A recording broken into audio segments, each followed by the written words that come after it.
श्रीमद् भगवद गीता यथारूप अध्याय 8 श्लोक संख्या 3 और 4। अश्रद्धधानः पुरुषा धर्मस्यास्य परं तप अप्राप्य मां निवर्तन्ते मृत्यु संसारवर्त्मनि मया ततमिदं सर्वं जगत् अव्यक्तमूर्तिना मत्स्थानि सर्वभूतानि न चाहं तेष्वस्थितः। हे परम तप, जो लोग भक्ति में श्रद्धा नहीं रखते वे मुझे प्राप्त नहीं कर पाते, अतः वे इस भौतिक जगत में जन्म मृत्यु के मार्ग पर वापस आते रहते हैं। यह संपूर्ण जगत मेरे अव्यक्त रूप द्वारा व्याप्त है। समस्त जीव मुझ में हैं, किंतु मैं उनमें नहीं हूँ। तात्पर्य: श्रद्धा विहीन के लिए भक्ति योग पाना कठिन है। यही इस श्लोक का तात्पर्य है। श्रद्धा तो भक्तों की संगति से उत्पन्न की जाती है। महापुरुषों से वैदिक प्रमाणों को सुनकर भी अभागे लोग ईश्वर में श्रद्धा नहीं रखते। वे झिझकते रहते हैं और भगवत भक्ति में दृढ़ नहीं रहते। इस प्रकार कृष्ण भावनामृत की प्रगति में श्रद्धा मुख्य है।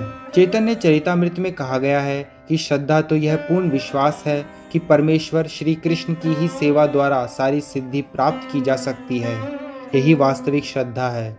श्रीमद् भागवत में कहा गया है, यथा तरोरमूल निषेचनेन तृप्यन्ति ततस्कन्दभुजोपशाखाः प्राणोपहाराच्च यथेन्द्रियाणां तथैव सर्वारहणमच्युतेज्य।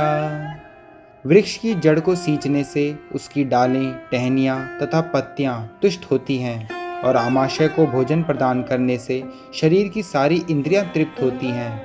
इसी तरह भगवान की दिव्य सेवा करने से सारे देवता तथा अन्य समस्त जीव स्वतः प्रसन्न होते हैं। अतः गीता पढ़ने के बाद मनुष्य को चाहिए कि वह गीता के इस निष्कर्ष को प्राप्त हो। मनुष्य को अन्य सारे कार्य छोड़कर भगवान कृष्ण की सेवा करनी चाहिए। यदि वह इस जीवन दर्शन से विश्वस्त हो जाता है तो यही श्रद्धा है। इस श्रद्धा का विकास कृष्ण भावनामृत की विधि है। कृष्ण भावना भावित व्यक्तियों की 3 कोटियां हैं। तीसरी कोटि में वे लोग आते हैं जो श्रद्धा विहीन हैं। यदि ऐसे लोग ऊपर ऊपर भक्ति में लगे भी रहें तो भी उन्हें सिद्ध अवस्था प्राप्त नहीं हो पाती। संभावना यही है कि वे लोग कुछ काल के बाद नीचे गिर जाएं। वे भले ही भक्ति में लगे रहें, किंतु पूर्ण विश्वास तथा श्रद्धा के अभाव में कृष्ण भावनामृत में उनका लगा रह पाना कठिन है। अपने प्रचार कार्यों के दौरान हमें इसका प्रत्यक्ष अनुभव है कि कुछ लोग आते हैं और किन्हीं गुप्त उद्देश्यों से कृष्ण भावनामृत को ग्रहण करते हैं, किंतु जैसे ही उनकी आर्थिक दशा कुछ सुधर जाती है कि वे इस विधि को त्याग कर पुनः पुराने डर्रे पर लग जाते हैं। कृष्ण भावनामृत में केवल श्रद्धा के द्वारा ही प्रगति की जा सकती है। जहाँ तक श्रद्धा की बात है, जो व्यक्ति भक्ति साहित्य में निपुण है और जिसने दृढ़ श्रद्धा की अवस्था प्राप्त कर ली है, वह कृष्ण भावनामृत का प्रथम कोटि का व्यक्ति कहलाता है। दूसरी कोटि में वे व्यक्ति आते हैं जिन्हें भक्ति शास्त्रों का ज्ञान नहीं है, किंतु स्वतः ही उनकी दृढ़ श्रद्धा है कि कृष्ण भक्ति सर्वश्रेष्ठ मार्ग है, अतः वे इसे ग्रहण करते हैं।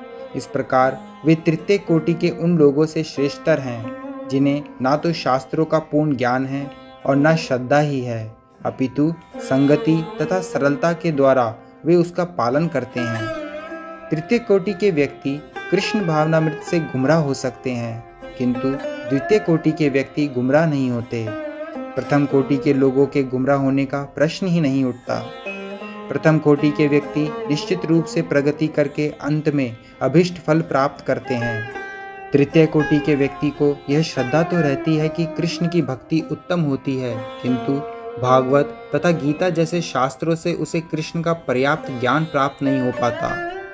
कभी कभी इस तृतीय कोटि के व्यक्तियों की प्रवृत्ति कर्मयोग तथा ज्ञान योग की ओर रहती है और कभी कभी वे विचलित होते रहते हैं, किंतु ज्यों ही उनसे ज्ञान तथा कर्मयोग का संदूषण निकल जाता है, वे कृष्ण भावनामृत की द्वितीय कोटि या प्रथम कोटि में प्रविष्ट होते हैं।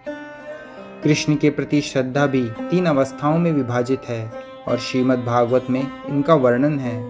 भागवत की 11वें स्कंद में प्रथम द्वितीय तथा तृतीय कोटि की आस्तिकता का भी वर्णन हुआ है। जो लोग कृष्ण के विषय में तथा भक्ति की श्रेष्ठता को सुनकर भी श्रद्धा नहीं रखते और यह सोचते हैं कि यह मात्र प्रशंसा है, उन्हें यह मार्ग अत्यधिक कठिन जान पड़ता है, भले ही वे ऊपर से भक्ति में रत क्यों न हो।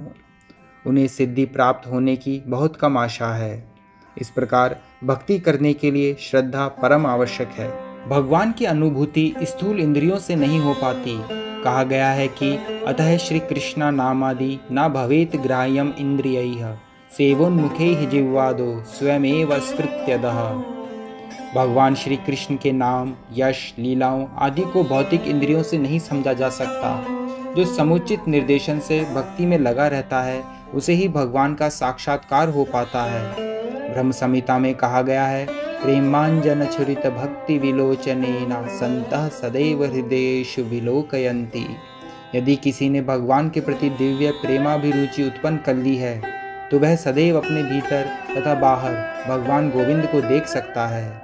इस प्रकार वे सामान्य जनों के लिए दृश्य नहीं हैं। यहाँ पर कहा गया है कि यद्यपि भगवान सर्वव्यापी हैं और सर्वत्र उपस्थित रहते हैं, किंतु वे भौतिक इंद्रियों द्वारा अनुभव गम्य नहीं है। इसका संकेत अव्यक्त मूर्तिना शब्द द्वारा हुआ है। भले ही हम उन्हें न देख सकें, किंतु वास्तविकता तो यह है कि उन्हीं पर सब कुछ आश्रित है। जैसा कि 7वें अध्याय में बताया जा चुका है कि संपूर्ण दृश्य जगत उनकी दो विभिन्न शक्तियों, परा या आध्यात्मिक शक्ति तथा अपरा या भौतिक शक्ति का संयोग मात्र है। जिस प्रकार सूर्य प्रकाश संपूर्ण ब्रह्मांड में फैला रहता है, उसी प्रकार भगवान की शक्ति संपूर्ण सृष्टि में फैली है और सारी वस्तुएं उसी शक्ति पर टिकी हैं। फिर भी किसी को इस निष्कर्ष पर नहीं पहुंचना चाहिए कि सर्वत्र फैले रहने के कारण भगवान ने अपनी व्यक्तिगत सत्ता खो दी है। ऐसे तर्क का निराकरण करने के लिए ही भगवान कहते हैं, मैं सर्वत्र हूँ और प्रत्येक वस्तु मुझ में है, तो भी मैं पृथक हूँ। उदाहरणार्थ, राजा किसी सरकार का अध्यक्ष होता है और सरकार उसकी शक्ति का प्राकट्य होती है। विभिन्न सरकारी विभाग राजा की शक्ति के अतिरिक्त और कुछ नहीं होते और प्रत्येक विभाग राजा की क्षमता पर निर्भर करता है। तो भी राजा से यह आशा नहीं की जाती कि वह प्रत्येक विभाग में स्वयं उपस्थित हो। यह एक मोटा सा उदाहरण दिया गया है। इसी प्रकार हम जितने स्वरूप देखते हैं और जितनी भी वस्तुएं इस लोक में तथा परलोक में विद्यमान हैं, वे सब भगवान की शक्ति पर आश्रित हैं। सृष्टि की उत्पत्ति भगवान की विभिन्न शक्तियों के विस्तार से होती है और जैसा कि भगवद गीता में कहा गया है, विष्टभ्याहमिदं कृष्णं, वे अपने साकार रूप के कारण अपनी विभिन्न शक्तियों के विस्तार से सर्वत्र विद्यमान हैं। हरे कृष्ण।